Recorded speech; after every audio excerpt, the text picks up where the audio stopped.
Welcome back to rising Pakistan. Rising Pakistan में अब वक्त है कि आपके शोल्डर्स को हम ट्रेन करें, तैयार हो जाएं, इसलिए कि आ गए हैं ट्रेनर काशिफ। गुड मॉर्निंग, अस्सलाम वालेकुम। अस्सलाम वालेकुम, गुड मॉर्निंग। तौसीफ भाई क्या हाल चाल है? ठीक ठाक? मैं बिल्कुल ठीक हूँ काशिफ। मैं एक चीज़ ऑब्जर्व कर रहा था कि अभी जब से शो शुरू हुआ है तो बिहाइंड द कैमरा जब हम आयजा का सेगमेंट कर रहे थे या मोमल का सेगमेंट हो रहा था, तो आप मुसलसल अपने शानों को, अपने शोल्डर्स को मूव करते जा रहे थे।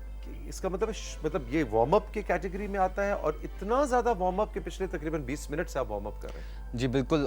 मैं मेक श्योर कर रहा था कि मेरे जो कंधे हैं, उनके जो जॉइंट्स हैं, वो अच्छे तरीके से वार्म अप हो जाए। रोटेटर कफ जो है मेरा अच्छे तरीके से वार्म अप हो जाए। ज़रूरी ये है कि जब मैं ये वर्जिश की हरकत करना शुरू करूँगा तो मेरे इंजरी के चांसेस बहुत ज़्यादा होते हैं।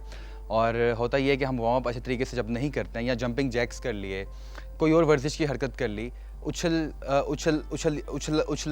छलांगे लगाने लग गया मैं, माफ कीजिएगा, उछल के बेड़ा गर्क कर दिया अपना। खूबसूरत शायरी भी फरमाते हैं।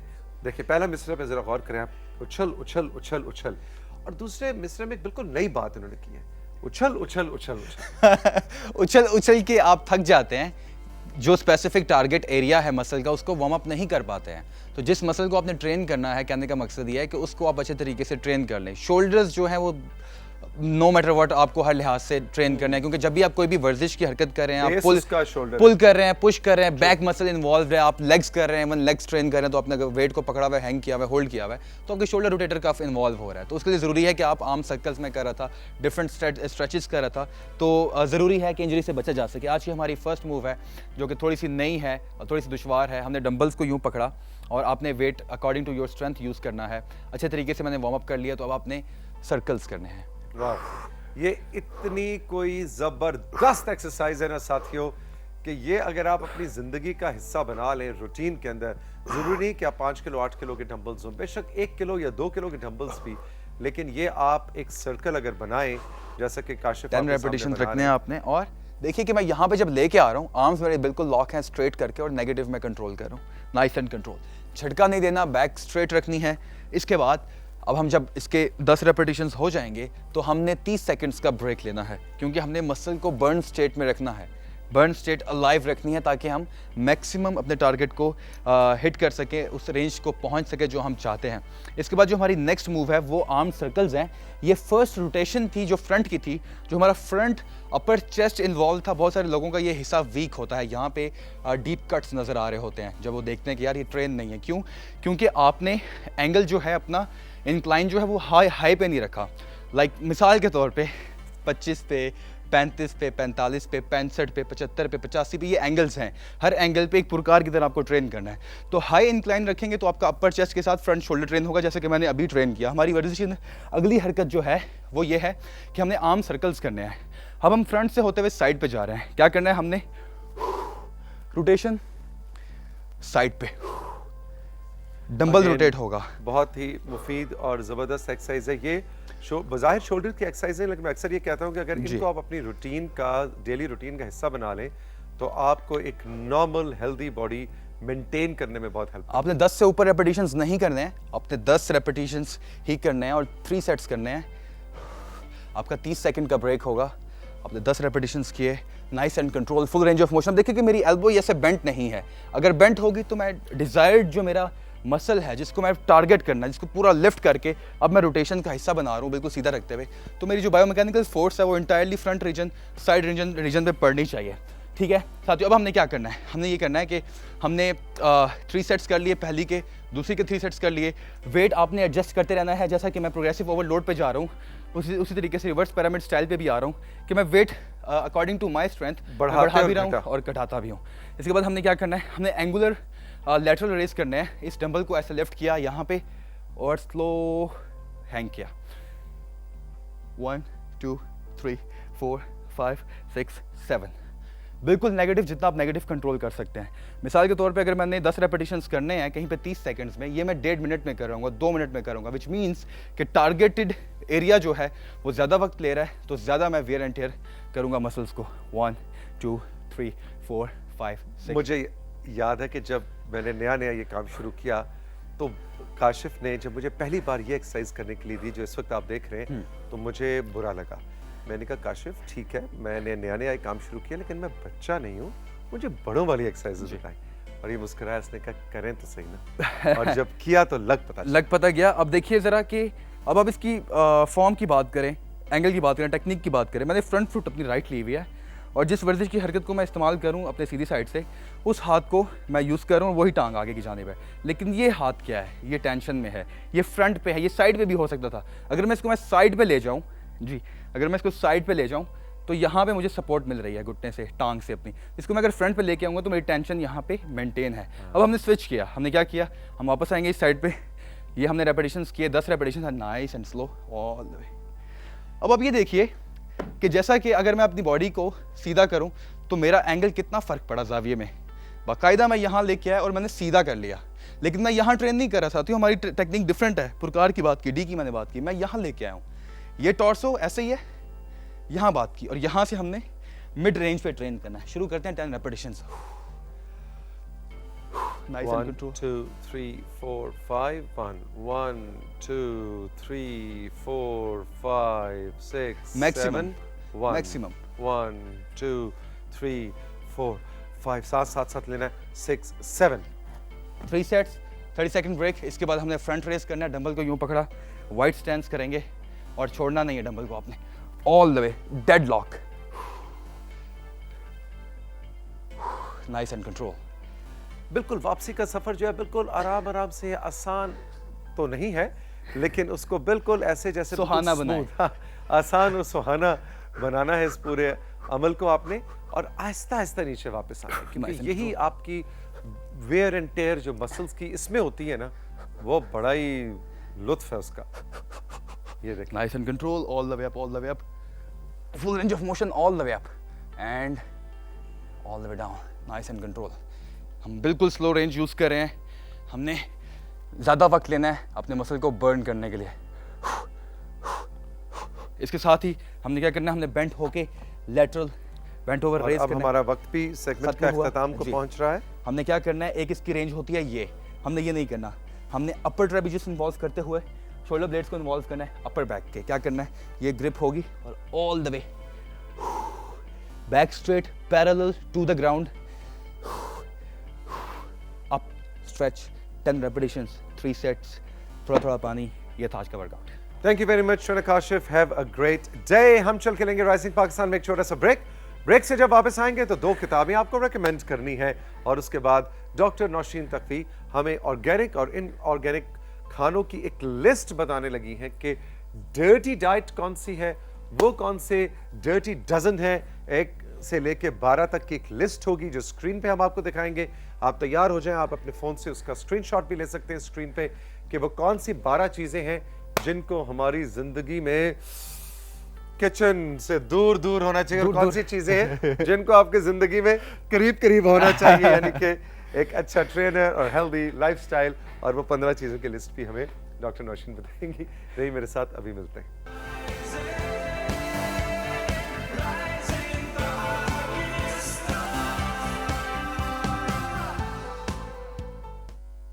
राइजिंग पाकिस्तान के सेट्स पे एक बार फिर आपको खुशामदीद कहेंगे। वक्त है कि 2 किताबें आपको रेकमेंड की जाएं इस हफ्ते की।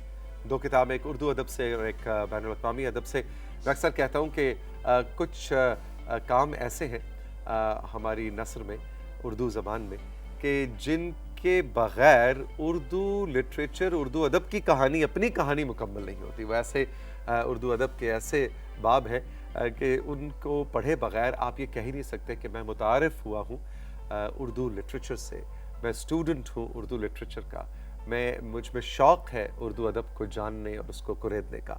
आवाज़ दोस्त मुख्तार मसूद आज की हमारी पहली रिकमेंडेशन। मुख्तार मसूद 1926 को सियालकोट में पैदा हुए और 2017 को हमसे जुदा हुए।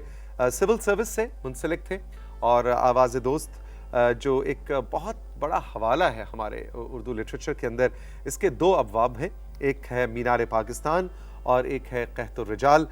ये किताब हमारी तहजीब, हमारी तारीख़ और हमारी विरसे की कहानी है, और मैं इसको सिर्फ एक उर्दू लिटरेचर के तौर के पीस के तौर पे ही आपको रिकमेंड नहीं कर रहा, बल्कि आप जनरली इस पूरे माशरे को, हमारे कल्चर को, हमारी तारीख़ को, पाकिस्तान से रूशनास आप होना चाहते हैं तो आवाज़ दोस्त एक हाईली रिकमेंडेड किताब है।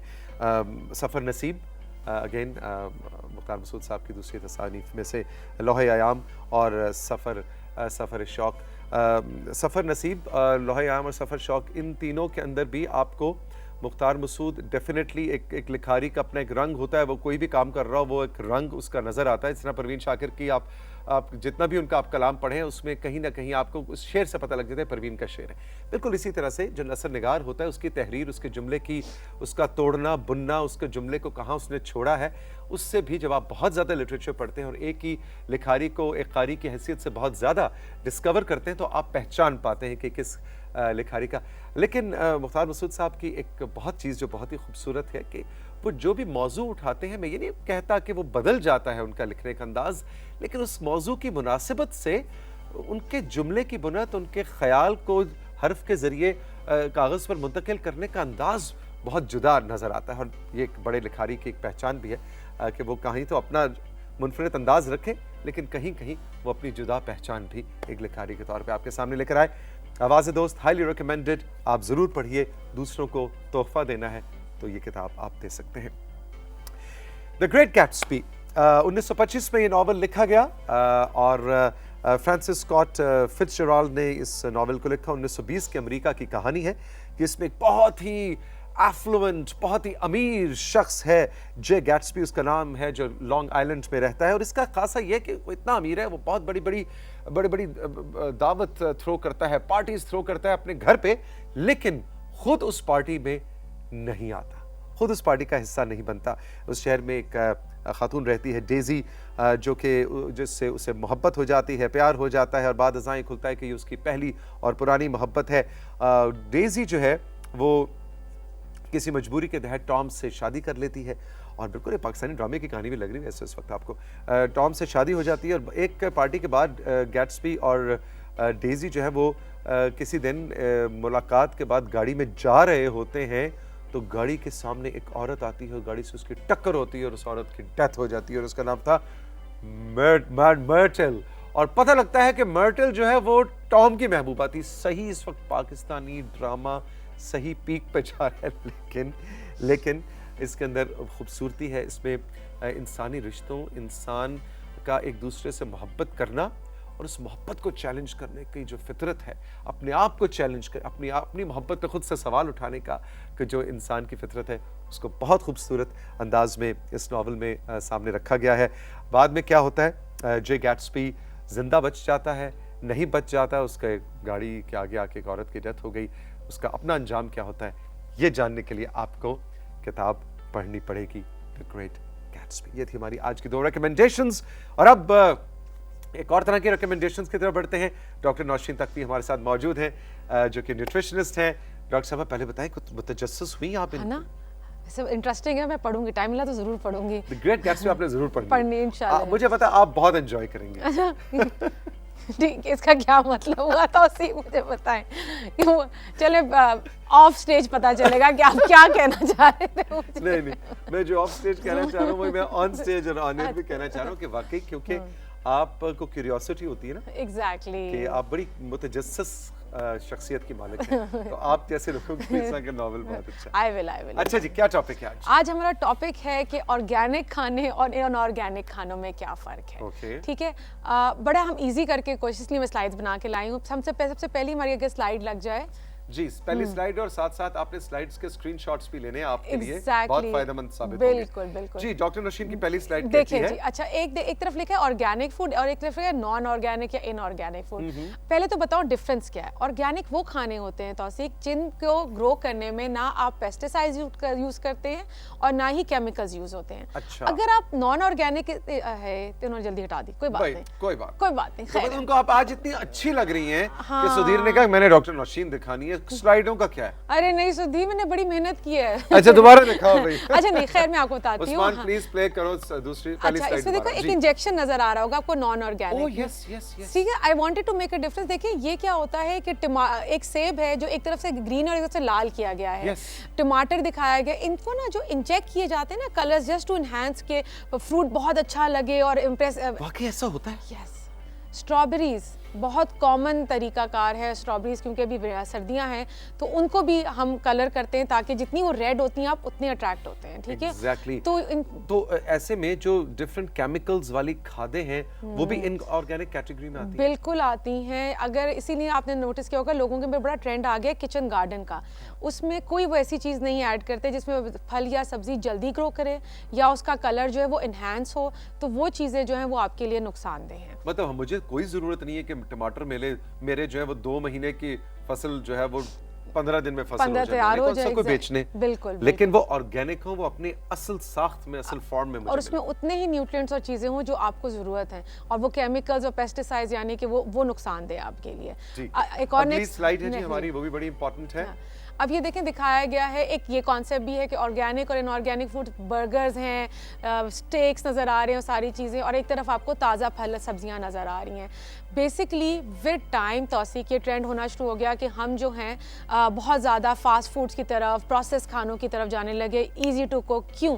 क्योंकि अब जब वो आप ले तो लेते हैं, उसमें प्रिजर्वेटिव्स एडेड होते हैं, तो प्रिजर्वेटिव्स जो है वो अगेन आपके लिए नुकसानदेह हैं। यानी पैकेज्ड फूड है ना, Yes. पैक्ड और डिब्बों में बंद फूड जो है वो इनऑर्गेनिक है। बिल्कुल। और ऑर्गेनिक है ताजा हाँ, फसल से निकला हुआ। सिर्फ एक नुकसान है कि ऑर्गेनिक आप महीनों अपने फ्रिज और फ्रीज़र में नहीं रख सकते, वो आपकी 3 या 4 दिन की उनकी एक लाइफ होती है और उसके बाद वो ख़राब हो जाते हैं। और अगर आप इनऑर्गेनिक को जो कि ट्रीटेड होते हैं वो लंबे लंबे अरसे तक चलते हैं, तो लोगों को अपनी रूटीन मैनेज करने में वो आसान लगता है। लेकिन थोड़ा खाएं पर अच्छा खाएं और ताज़ा खाएं, वो आपके लिए बहुत फ़ायदेमंद होगा। डन हो गया जी। नेक्स्ट एक और स्लाइड है। हाँ जी। और हमारी मेन स्लाइड आज की यही है, डर्टी डजन और क्लीन 15। जी, इसका मतलब क्या है? इसका मतलब ये नहीं है कि आप ये चीज़ें खा नहीं सकते। डर्टी डजन का मतलब है ये वो सारी चीज़ें हैं जो पेस्टिसाइड्स और केमिकल्स के साथ जो हैं वो ग्रो करती हैं। बिल्कुल बिल्कुल बिल्कुल। और मैं चाहूंगा कि एक दफा जल्दी से हम ये पढ़ के भी अपने साथियों को बता दें, क्योंकि बहुत छोटा फॉन्ट है तो शायद आप इसको ना पढ़ पाएं। डर्टी डजन में आते हैं स्ट्रॉबेरीज। डॉक्टर साहब, स्ट्रॉबेरीज डर्टी डजन? जी, पीचेस, एवोकाडो, पीचेस हो गया, एप्पल हो गया, स्पिनच हो गया, ये सारी चीजें आप देखें। चेरीज हैं, पियर्स हैं, टोमेटोज हैं, बिल्कुल। पोटैटोज हैं। Dirty dozen plus hot peppers, sweet bell pepper. मेरा इस पे काफी एतराज है, अभी मैं आपसे बात करता हूं, लेकिन क्लीन 15 जरा बता दूं। Avocado, sweet corn, pineapple, onions, papaya, sweet peas, egg plants, asparagus, cauliflower और ब्रोकली, मशरूम्स, कैबेज, कीवी। ये बताएं तो जो लेफ्ट साइड पे जो डर्टी डजन है, उसमें तो इतनी अच्छी अच्छी चीजें, स्ट्रॉबेरी कैसे आप कह सकती हैं डर्टी डजन? डर्टी डजन का मतलब मेरा ये है कि ये वो चीज़ें हैं जिसमें बहुत ज़्यादा केमिकल्स और पेस्टिसाइड्स लगा के लोग इसको जल्दी जल्दी तैयार करते हैं टू मीट द रिक्वायरमेंट, क्योंकि पॉपुलेशन रिक्वायरमेंट को आपने मीट करना होता है। मना नहीं है खाना, पर स्ट्रॉबेरीज लोग आजकल फार्मिंग भी कर रहे हैं और आप पेस्टिसाइड्स के बगैर आपको मिल जाती हैं, तो आपने कोशिश करनी है कि ये वो चीज़ें हैं, आलू है, ये सारी चीज़ें वो है जिस पे बहुत ज़्यादा इस्तेमाल। अगर आप इसको किसी ऐसे फार्म हाउस, या हमारे जो चक शहजाद साइड है, अगर आप बात जाएं तो वहाँ पे आपको फार्म हाउस। और ये तो इस्लामाबाद की बात हो रही है, हर शहर के अंदर जाहिर है जितने अहबाब हमारे गांव देहात के करीब रहते हैं, गांव देहात में रहते हैं, उनके लिए तो शायद ये बहुत आम सी बात है। हमारे लिए जो शहरी लोग हैं, हमारे लिए बहुत बड़ी फैसिलिटी है कि हमें ऑर्गेनिक चीज मिल जाए विदाउट पेस्टिसाइड्स। बिल्कुल बिल्कुल। तो ये डर्टी डजन और क्लीन 15 का मतलब है कि क्लीन 15 ज्यादातर बगैर पेस्टिसाइड्स और केमिकल्स के हम ग्रो करते हैं, और ये आपको बहुत अरसे तक ये आपके पास रह सकते हैं, मतलब इनको नहीं केमिकल्स लगे होंगे। जो स्ट्रॉबेरीज हैं, जैसे मैंने आपको मेंशन किया था, आलू अब यस, डबल स्पीड पे 2 फसलें निकालने के चक्कर के अंदर बहुत से ऐसी केमिकल खादें इस्तेमाल की जाती हैं। और पालक। एग्जैक्ट। और ये वो चीज़ें ना जो ज़मीन के नीचे उगती हैं, तो आपको ख्याल करना है। आलू का जो है मैं बात कर रही हूँ, पालक तो ऊपर होता है, तो आपने उन चीज़ों का ख्याल करना है। जब इस्तेमाल करें तो मेक श्योर करें तो अच्छी तरीके से इनको धोना है। आपको पता है, मैं एक रिसर्च पढ़ रही थी, उन्होंने क्या किया, सेब बड़ा ना, बड़ा ही कोई लशपश था और सारा कुछ था, उसने अपना टिश्यू लिया और उसने सेब को रगड़ना शुरू किया, थोड़ी देर बाद सेब की लशपश गायब हो गई। तो सोचें कि उस सेब को सिर्फ बेचने के लिए उसको कितना उस पर वैक्स लगाई गई थी। तो इन चीज़ों का खास ख्याल रखें। बेशक इतना अट्रैक्टिव नहीं होगा, लेकिन वो आपकी सेहत के लिए अच्छा होगा। बिल्कुल ठीक, बिल्कुल ठीक। भाई आज काफी इंफॉर्मेटिव सेशन था। Doctor Nausheen, thank you very much. Clean 15 dirty dozen clean 15 आपने डेफिनेटली स्क्रीनशॉट ले लिया होगा। कहने का मतलब ये है कि जो डर्टी डजन है, ये नहीं कि ये नो है, लेकिन ये वो फसलें हैं जिन पे ज़्यादातर केमिकल खादें और पेस्टिसाइड्स यूज़ होते हैं, तो कोशिश करें कि उनसे दूर रहें और मेक श्योर करें कि आप ऑर्गेनिक आलू, ऑर्गेनिक स्ट्रॉबेरीज खा रहे हैं। बिल्कुल बिल्कुल। All the best doctor Thank you साहबा, so thank you very much. Much, Thank बहुत you. बहुत शुक्रिया। हम चल के लेंगे राइजिंग पाकिस्तान में एक छोटा सा ब्रेक, और ब्रेक के बाद आपकी मुलाकात करवाऊंगा कराची सेंटर पे हमने जो खास इंटरव्यू रिकॉर्ड किया फजीला काजी का, उनसे मुलाकात भी है, उनकी कुछ शायरी भी है इस ब्रेक के बाद।